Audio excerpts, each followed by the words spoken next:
Winter 1769. The Dniester River, a frozen ribbon cutting through the Carpathian borderlands. 80,000 Ottoman soldiers stand at its edge, staring at what should be their bridge to victory. Beneath their feet, ice groans like a living thing. Within hours, that ice will become a mass grave. By sunset, thousands of the Sultan's finest warriors will lie beneath the frozen surface, their screams silenced by water so cold it stops the heart in seconds.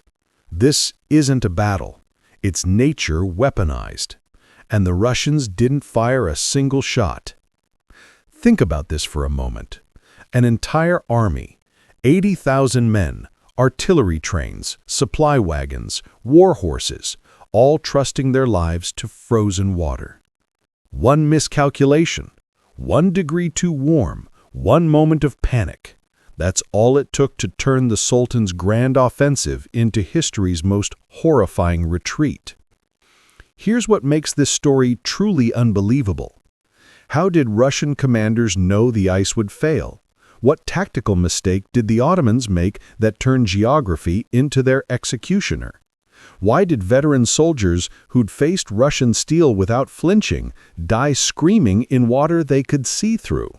And the haunting question that still echoes through military academies today: how many men can drown in a river only 100 yards wide? The year 1769 marked a turning point in the centuries-old struggle between the Russian and Ottoman empires. For 300 years, these two powers had clashed across the steppes and mountains that separated Christian north from Muslim south. The Ottomans, who once laid siege to Vienna itself, now found their empire cracking under pressure from a resurgent Russia. Empress Catherine II, Catherine the Great, had ambitions that terrified Constantinople. She dreamed of pushing Russian borders south to the Black Sea, of reclaiming ancient Byzantine lands, of planting the Orthodox cross atop the domes of Istanbul itself. The Russo-Turkish War that began in 1768 was her instrument. But the Ottomans weren't finished yet. Sultan Mustafa III commanded resources that dwarfed Russian strength. His armies had crushed rebellions from Egypt to the Balkans. His janissaries remained the most feared infantry in the East. If the Sultan could mass his forces, if he could bring his full weight to bear before winter locked the land in ice, he might still turn the tide.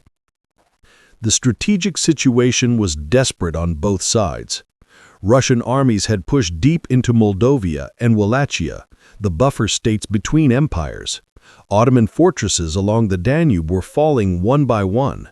The Sultan's generals knew they needed a winter offensive, something unprecedented, something bold enough to catch the Russians off guard. Here's what the chronicles don't tell you. Winter campaigns in the 18th century were near suicidal. Armies moved slowly, supply lines froze solid, men died from cold as readily as from bullets. But the Ottomans had one advantage. Their army was closer to home, their supply depots full, their men accustomed to Anatolian winters.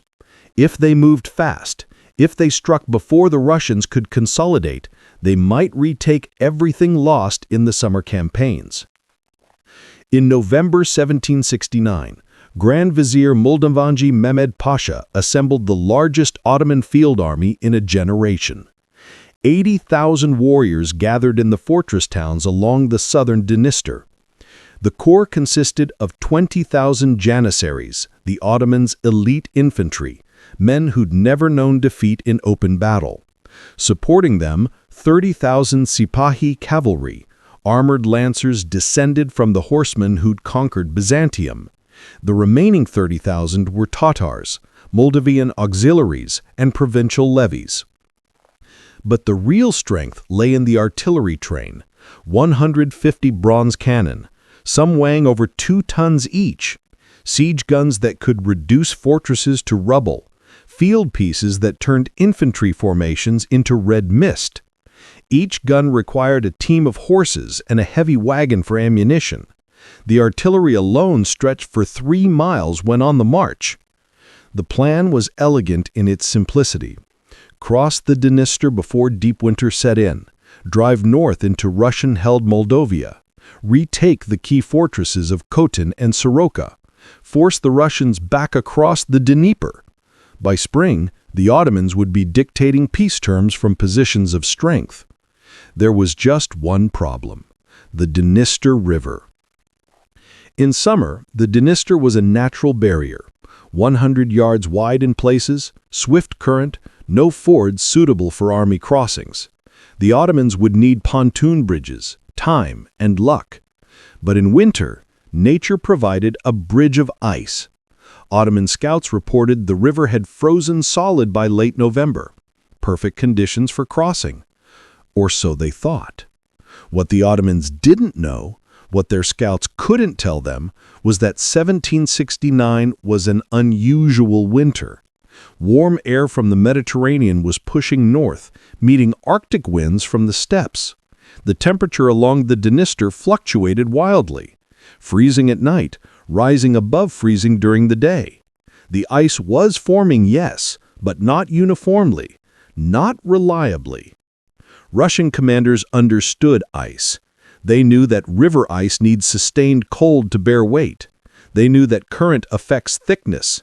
They knew that artillery and supply wagons required ice at least 2 feet thick. Most importantly, they knew the Ottomans didn't know any of this. Prince Alexander Golitsyn, commanding Russian forces in Moldavia, received reports of the Ottoman buildup with grim satisfaction.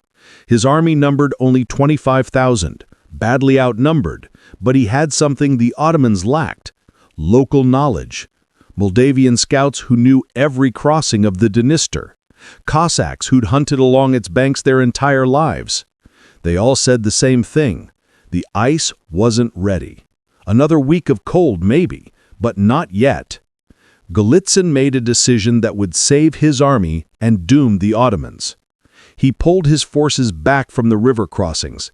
He evacuated the border fortresses. He made it look like retreat, like panic, like opportunity.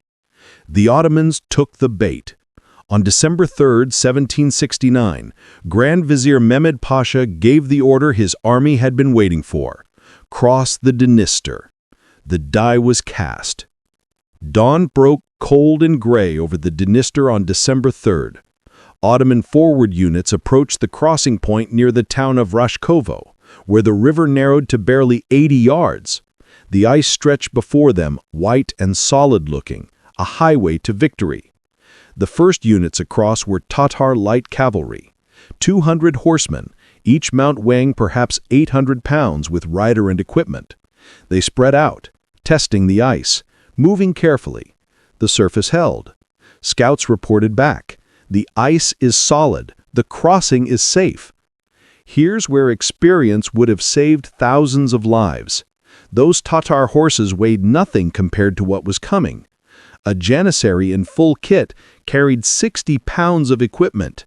A Sipahi cavalryman and his armored horse together weighed over 1,500 pounds.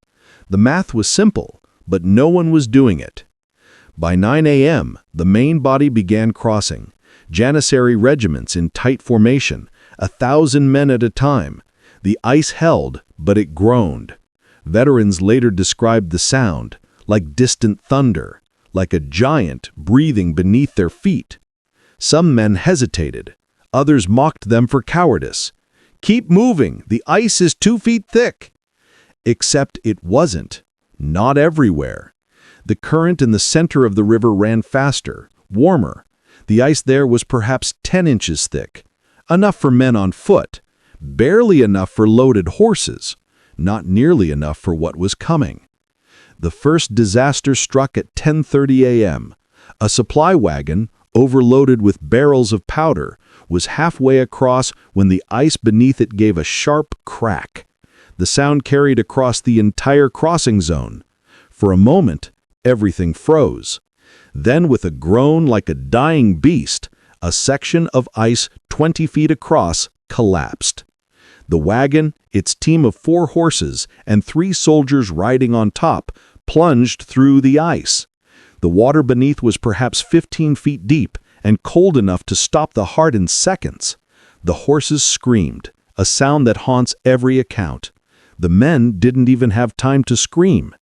Within 30 seconds, all 7 were gone, pulled under by the current. Panic is a living thing. It spreads faster than fire.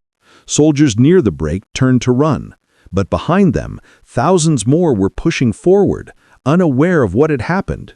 Men collided, units broke formation.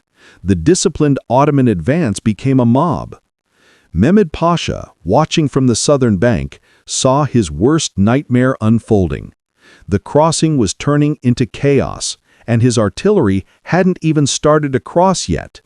He sent officers forward with orders. "Restore order. Get the guns across. We must press on." The second wave began at 11 a.m.